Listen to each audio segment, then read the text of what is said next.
in this video, I'm going to show you how Kamala Harris's campaign of joy actually was stolen. The entire idea, the concept was stolen from Hitler. Even if you fact check this video, it's going to tell you that I'm incorrect, folks, but I'm not. It's Kamala's joy campaign devilish, demonic, and completely unrealistic. Oh, no. Satan's playbook: steal, kill, destroy. Let's start with Kamala Harris's campaign of joy. We all know what the Bible says. The joy of our Lord is our strength. So she comes in and promotes joy in a sense of debauchery, joy in sin, joy in go out there and have your womb scraped and take your chemical pill. Joy in everything that we as Christians and moral people, whether you're a Christian or not, maybe you're Muslim, you have morals. Everything that campaign stands for is a slap in God's face. So her campaign of joy, folks, is way deeper and darker than most Americans actually understand. Watch this. Joy!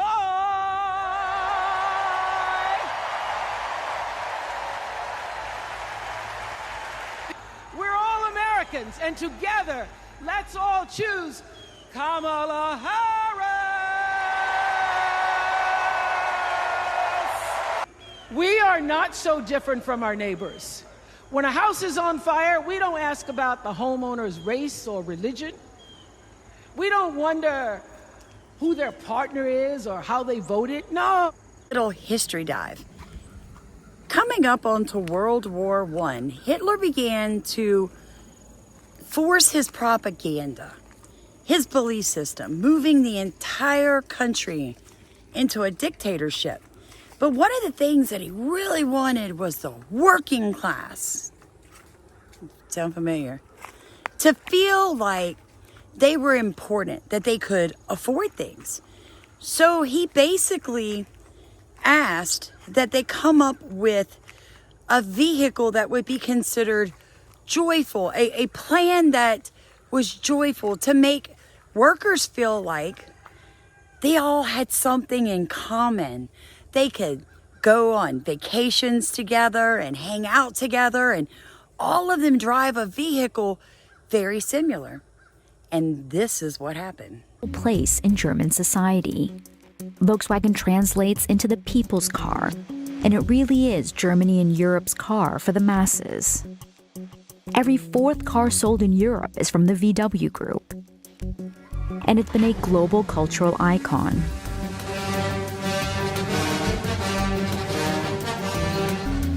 What is it?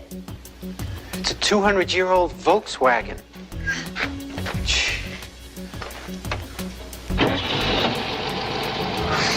They really built these things, didn't they?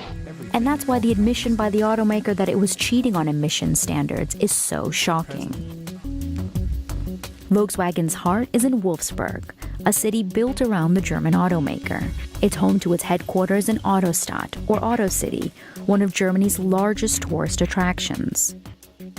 Volkswagen's roots go back to the 1930s, when Adolf Hitler, Chancellor of Germany at the time, and the Reich Association of the German automobile industry commissioned Ferdinand Porsche to design a Volkswagen or people's car. Marks, a little over $6,000 in today's money, and he initially named the car the KDF wagon, as in Germany, KDF was an abbreviation of strength through joy. But since the Volkswagen factory wasn't quite ready yet, and since many Germans were still struggling financially, the Nazis came up with the idea of a savings booklet. If citizens paid 5 Reichsmarks every week until they reached the full price of 990, then they could get their Volkswagen in a little under 4 years, when the full amount was paid off. 5 Reichsmarks a week was a reasonable rate for most working class Germans, and so over 300,000 Germans signed up. But none of them ever got their Volkswagen, and all of their hard-earned savings would be lost. Because in 1939, the Third Reich invaded Poland, marking the beginning of World War II. And throughout the course of the war, Volkswagen would reveal just how evil it could truly be. Volkswagen, the German automobile giant. Most of you will be familiar with the company or its host of subsidiaries like Audi, Porsche, and Skoda. All these brands are part of the Volkswagen Group, making it both a German and European institution. But this grand company is currently in a world of hurt. And yesterday, it did the unthinkable. The CEO announced that he wants to close some car plants in Germany. And this is unprecedented. It has never happened before. See Kamala screaming, joy, joy campaign. Everybody's on board. Nobody could discuss her policies. Nobody understood that if she taxed corporations from the 21% set back up to like 26, 28%, that it was just going to filter down to the middle class like it always does.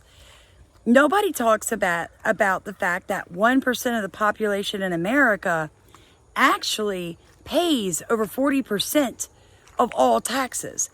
And the most crushing fact is that if America would raise our tariffs on imported goods from other countries, we could wipe out income tax altogether, folks. None of us would have to pay income tax. We could reduce taxes for corporations in America and small businesses, encouraging growth, allowing them to put what they would have paid in taxes into salaries for the workers, and America would be rich again. But that is not what her policies are about. In fact, the few policies she has discussed will solidify the destruction of America. So I honestly believe that Kamala's Joy campaign was a demonic campaign. She came, she stole the idea of joy from the Lord, because what those people are doing in her rallies, that's not joy. That's a feeling of happiness and fleshly desire being met. But it is not the same joy that the Lord has for you when you know Him and trust Him and are standing on His foundation. When I went to revival this past week with my son and got hit by the joy in Pastor Rodney's service, and if you watched that, you probably thought we were all crazy the way we were laughing. But we were laughing because the Lord was doing a work on our inside. We were laughing at Satan, thinking that he's got any kind of control on what happens in our lives. That type of joy will take you out of every bad situation in your life. It will carry you to the nations of the world. It's the real joy. And she tried to steal it, just like Hitler did. Now, when I started doing research for this video, I was shocked at the amount of times they fact-checked that.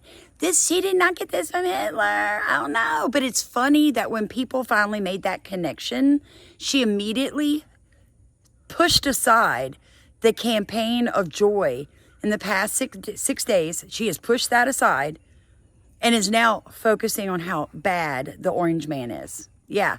So I just wanted to tell you guys that. I just wanted to cover the topic because I felt like it was very important for people to understand the difference in watching a bunch of people dancing and excited. Yeah, Kamala. To be able to that's a feeling. That's just a feeling. All right? It's an emotion. True joy, the type of joy that we should all be searching for, only comes from God, folks, in a relationship with Jesus Christ. Hitler did the same thing. A joy campaign. Volkswagen was created in Jewish slave labor, along with Russians and all kinds of stuff. All these people were forced to work in that Volkswagen company, and it was horrific. It was horrific. I've got one more short clip about where, and I truly believe this, the word kindergarten comes from. Because see, the Volkswagen plant also had a kinder care for babies of the workers, and what they did to these children is worse, I believe, than what some of the things happened to the Jews in the concentration camps, because these were infants to like 2. But when you know how we always say words matter and words have meaning and they have to tell you what they're doing, well, Volkswagen came up with something called kinder care. And now we have something called kindergarten. And the liberals are trying to take that over. And I just want you to make that connection when you watch this next video. So they asked the Nazis to modify this policy, and as a result, the Nazis instituted nurseries for newborn babies and sent the mothers straight back to the camps to continue working. And thus, Volkswagen's Kinderheim was built in a town just outside the factory. Now, it's important to note that Volkswagen was directly responsible for running the Kinderheim, not the Nazis. So the mothers had every reason to believe that their babies would be well cared for, but sadly, they were wrong. To even visit their children, the mothers had to get a police permit every time, and if they were expecting the Kinderheim to be a well-equipped nursery, it was instead just two old run-down wooden barracks. The Kinderheim was completely infested with cockroaches, flies, maggots, bedbugs, and lice, which would all crawl over the babies at night and bite their faces. Their diapers were hardly ever changed, and 15 babies would be showered in contaminated water at the same time and cleaned off with the same dingy towel.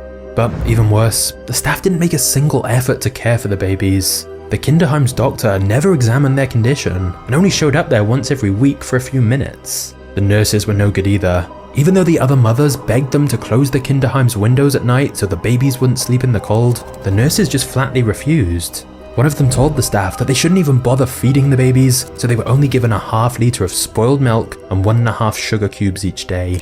When asked about the Kinderheim later on, one of the mothers said, "I couldn't do anything to relieve the suffering of my child, but watch over him stealthily and weep, seeing the unlimited misery of those human beings." You see, Volkswagen was faced with a choice about what to do with these babies.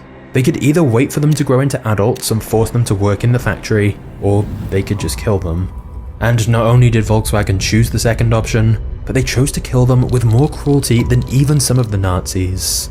In fact, one Nazi official came to assess the situation at the Kinderheim and reported that the present handling of the problem is appalling in my opinion. There are ways to handle this without pain and suffering. But one of the Kinderheim staff members just brushed off his suggestion sarcastically, saying that the baby was merely tortured.